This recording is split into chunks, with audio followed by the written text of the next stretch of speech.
আল্লাহর ইবাদতে আমরা নিজেদেরকে একাগ্র চিত্রে বিলিয়ে দিব, তাহলে আল্লাহ সুবহানাহু সম্পদ, জ্ঞান, বুদ্ধি, আমাদের মর্যাদা, আভিজাত্য সেগুলো বাড়িয়ে দিবেন।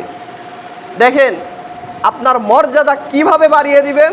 সাহাবীদের দিকে তাকান, ইতিহাসের দিকে তাকান। সাহাবীরা ছিল সেই জাহেলিয়াতের মধ্যে, তারা ছিল সবচেয়ে অন্ধকারচ্ছন্ন যুগে তারা অবতরণ করেছিল।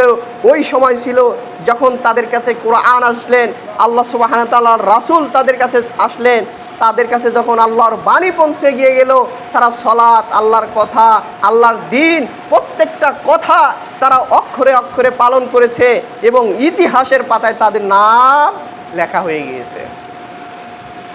আবু বকরের মতো সাহাবী যাদেরকে নিয়ে আমাদের পড়াশোনা করতে হয়, ওমর রাদিয়াল্লাহু আনহুর মতো ব্যক্তিদেরকে আল্লাহ সুবহানাহু ওয়া তাআলা চিরকাল মানুষের মাঝে স্মরণ করিয়ে দিবে।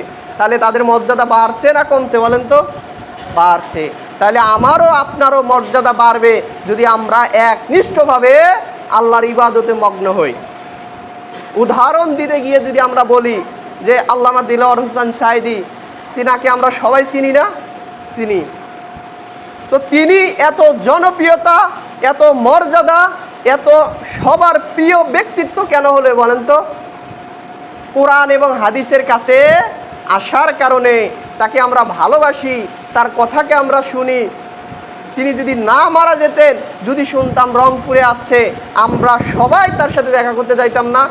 কেন দেখা করতে যাইতাম বলেন তো? তাকে ভালোবাসার জন্য। তাকে কেন ভালোবাসি? সে কোরআন এবং হাদিস বলে দেখে। আল্লাহ তার মান এত উঁচু করে দিয়েছে কেন? কোরআন এবং হাদিস মানার জন্য। তাহলে আপনি আমি যদি কোরআন এবং হাদিস মানি, আল্লাহ তাআলা আমাদের মান মর্যাদা এত উঁচায় নিয়ে যাবে যা বলা সম্ভব না। তাহলে আমাদের রিজিক বৃদ্ধির অন্যতম একটি উপায় বলেন তো কি? সালাত প্রতিষ্ঠিত করা, নামাজ পড়া। এই নামাজের মধ্যে কি আসে? রিজিক আসে।